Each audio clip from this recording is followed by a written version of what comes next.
Hello, I'm Sid Whedon, and this is the Psychic Weather Report for actually June 14th and 15th.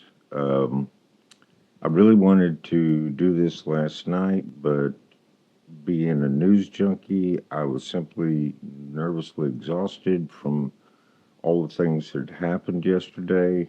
Um, and I just ran out of gas, so I'm doing it on the morning of the 14th, actually. The card that I drew for today was the Two of Pentacles, yeah, reversed. So little dude's upside down with his two pentacles, trying to juggle them. That card says to me imbalance, uh, an inability maybe to reconcile the inner life with the outer life. It's all things that are out of balance or out of whack. It's like the future's coming at you so fast you just can't manage it and juggle that which already is with that which is coming in, new with the old. And that seems like a pretty good description, and I'll tell you why. Um, we start out the day with these horrible political killings.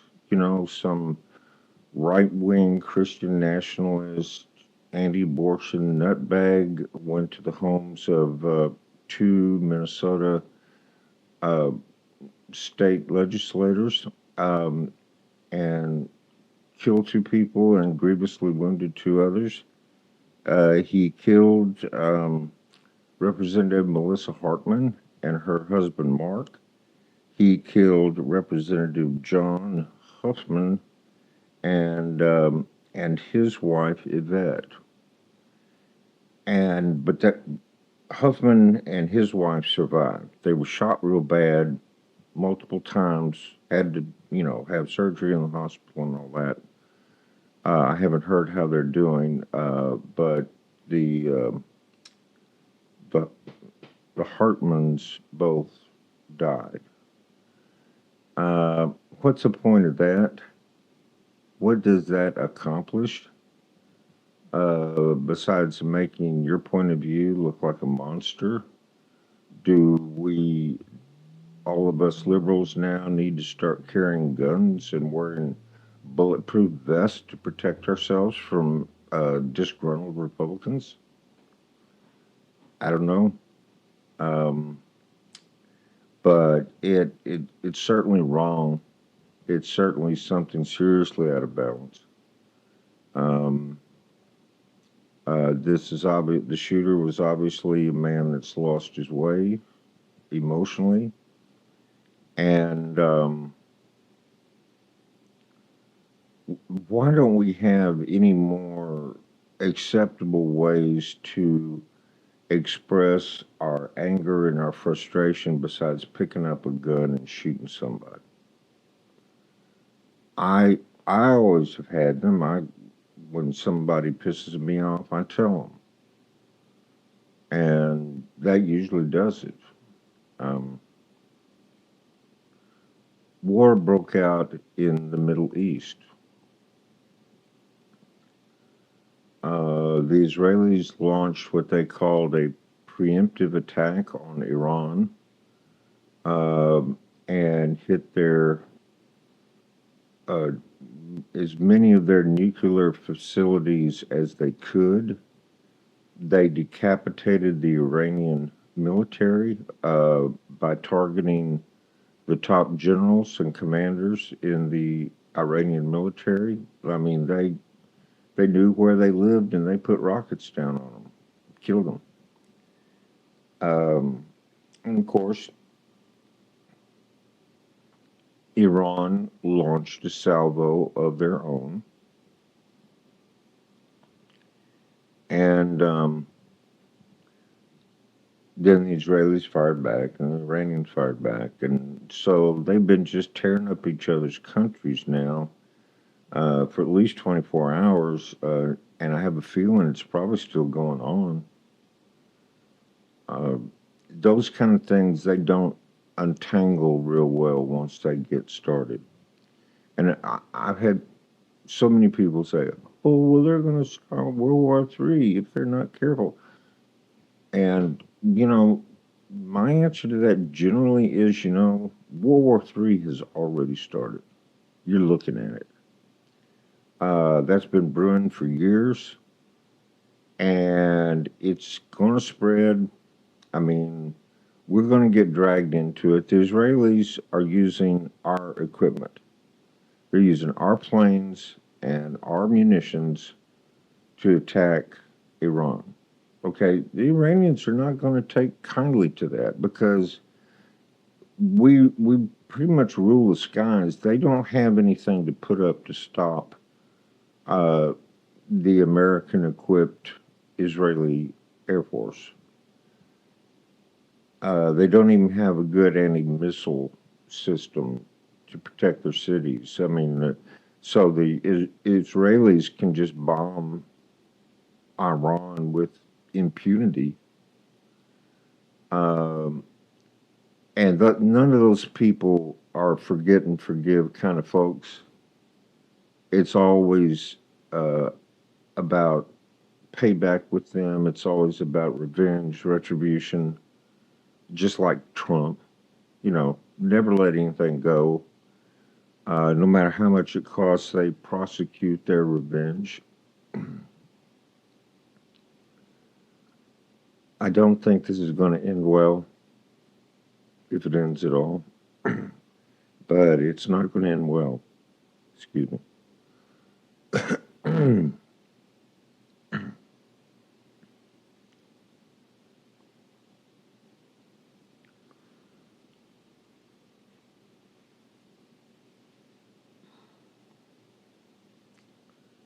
We had this massively meaningful split screen experience here in the United States yesterday.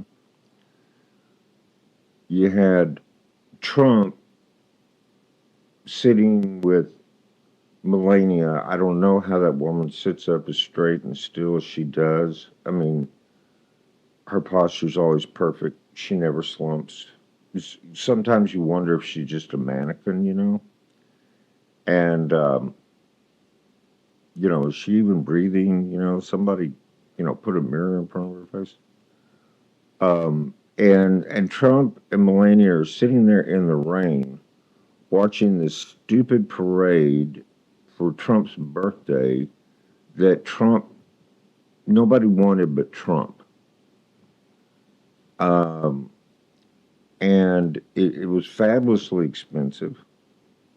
When you tally it all up, the transportation and everything, and getting all that heavy equipment, running all that heavy equipment, everything else that they had to do, it was like $200 million all told. And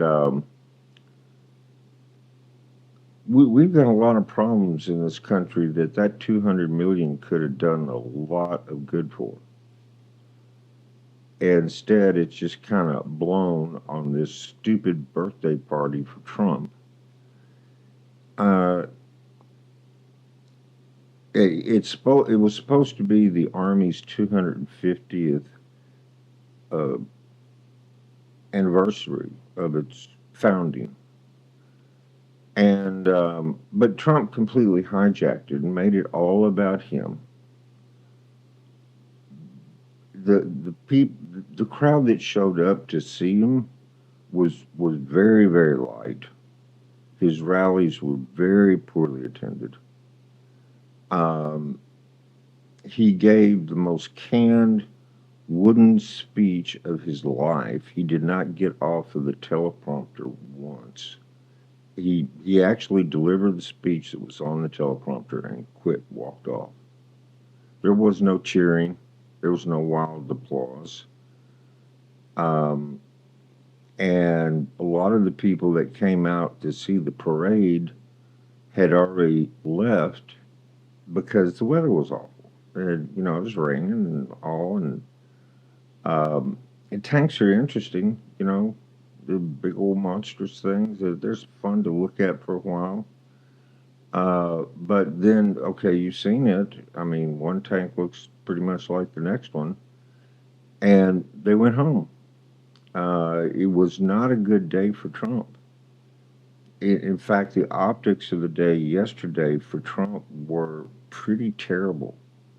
And he sat there just all dejected in the rain with his head down, pouting, while Melania's sat bored stiff, man. But Trump is it's very visible. He looks up at the sky for a while and down at the ground. He was not smiling, not waving at the troops, nothing. He knew that the day had gone bad.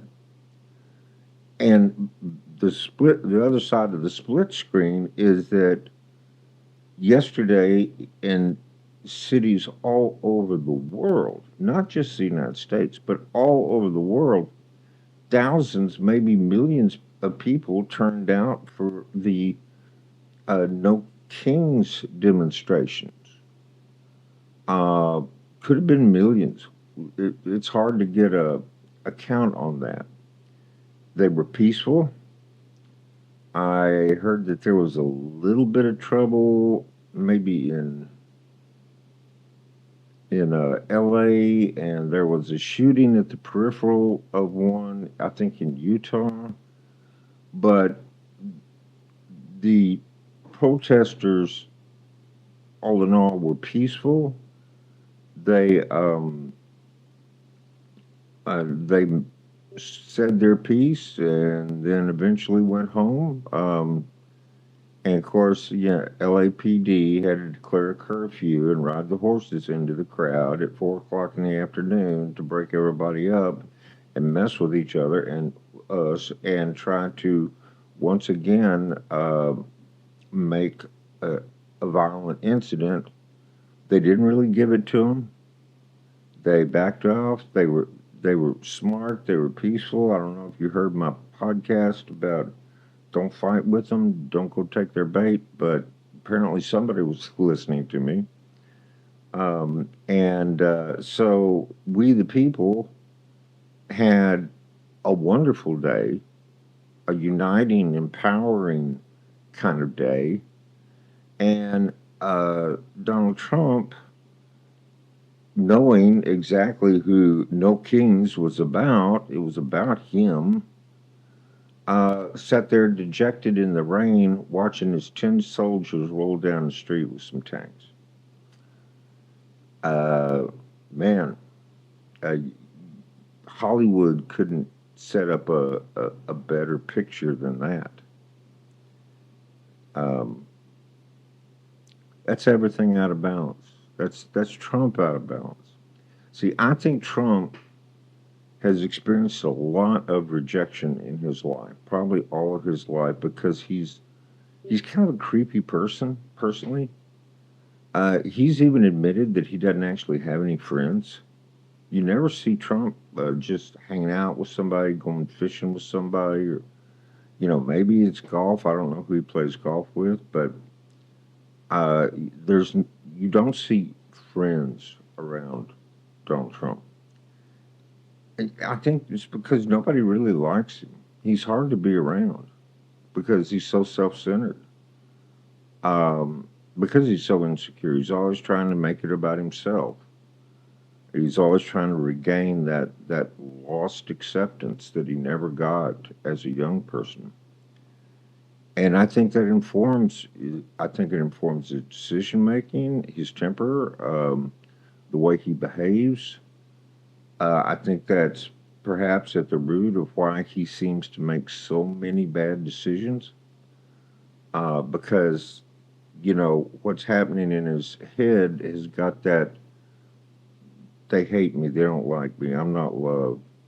That's why I think retribution and payback is so important to him because his ego is very fragile.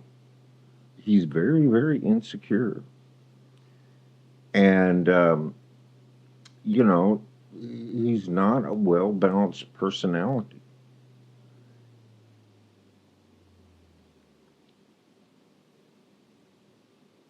Now, my way of trying to get some balance back into the world, my world at least, is I've been learning the game of dominoes. I've been reading books on dominoes, the history of them, the different games. They're actually fabulously uh, interesting and diverse. There's a lot of different games. They're what they call blocking games that you don't really play for points. It's how you move, and you got to get your dominoes away before the other guy does, and then there's games that are played with points. That's what we play is like basic standard dominoes, which is also called muggins or all fives, and you play for five multiples of 5 points around. I like that game, and I like some of the others. There's domino card games like you can play hearts and rummy and those kind of things with dominoes. There's and there's solitaire games. There's a number of solitaire games that you just can play by yourself if you're alone, have nothing to do. I play chess with myself a lot because there's not a lot of people wandering around that want to play chess these days.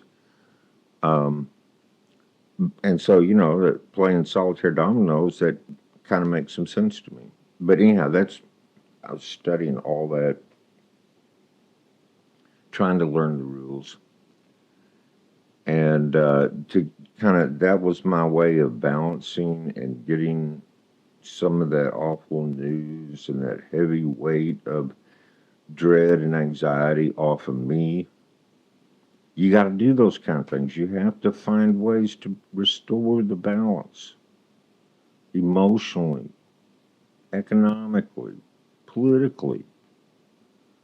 You got to restore the balance. And we all need to be working at ways to, okay, how can we make this better? How can we reconcile this situation? How can we move more back to the center to where we don't have nutcases shooting people that they don't even know just because they disagree with them? That's out of whack. And we've got to find that balance again. Personally, in our personal lives, we need to find the balance. We need to get a better balance between inner life and the secular outside life. I think most of us neglect the inner life, and maybe if we brought more of that to the fore, some of these outer life events wouldn't be happening in the same way. Just a thought. So anyhow, like I was saying, the podcast of last night spilled over into today, and today is June 15th, and it's Father's Day. That's a happy day around here. I have two sons. We're all good friends. I have my sons, courtesy of my lovely wife. She did all the heavy lifting on that one. Bless her heart. But we have two sons, and we all love each other. We all have fun together. We do things together.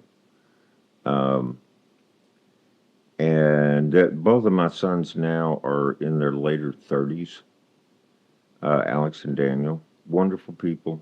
Oh my God, love them both. Daniel's coming over after a while to fix me supper. He's got some kind of special fried fish dish that he's going to make. They say I've had it before, so I'll take their word for it. But anyhow, I'm looking forward to it. I'm looking forward to the visit. And, I know a lot of people have issues with their fathers. I certainly did. Um, my father was a whipper.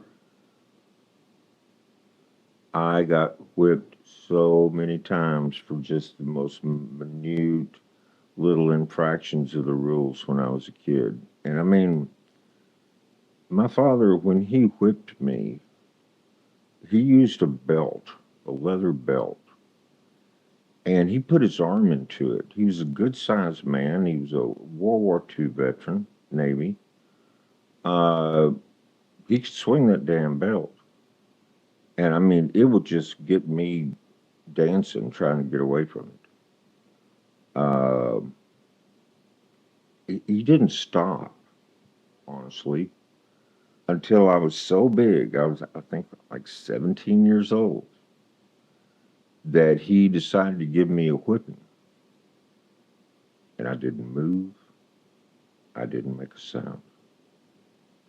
And when he was done, I turned around and looked him in the eyes.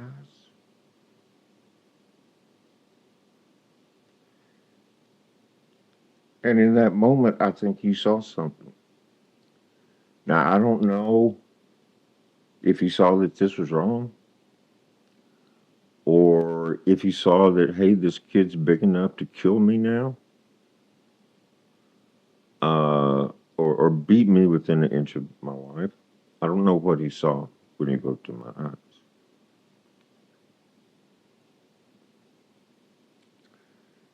I'm sorry, I didn't know this was going to get emotional.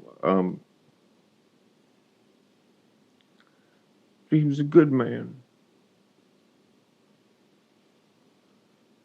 I loved him dearly. He's been gone now, since '94, and I miss him.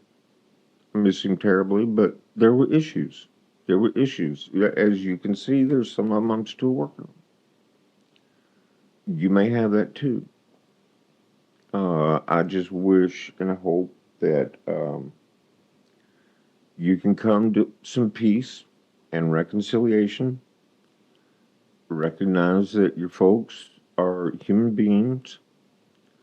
They have feet of clay, as Mom used to say, and and learn to be able to love them and love yourself in spite of whatever those issues were. And some of them can be severe.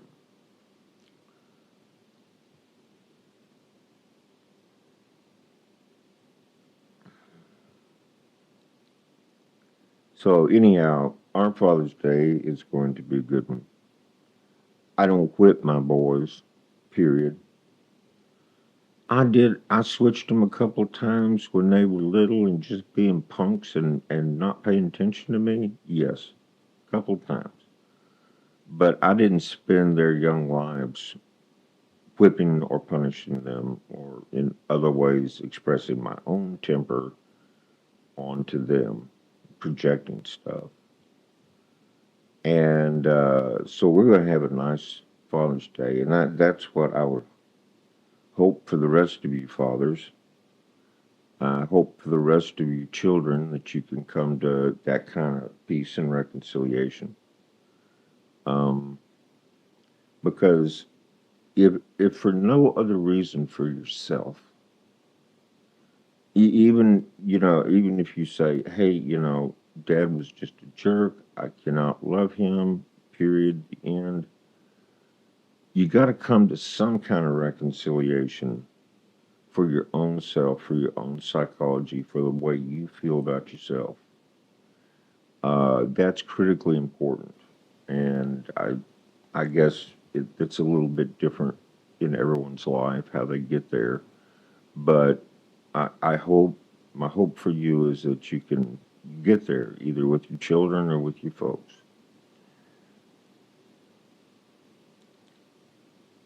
Well, this pod certainly took some surprising twists and turns. I don't think they're bad. Um, I'm steady enough in my ego that I can cry on camera, that I don't feel like that diminishes me. Those are real feelings. And so on this Father's Day of 2025, June 15th, um, thank you for listening. Thank you for clicking in. I'm Sid Whedon, and this is the Psychic Weather Report for June 14th and 15th.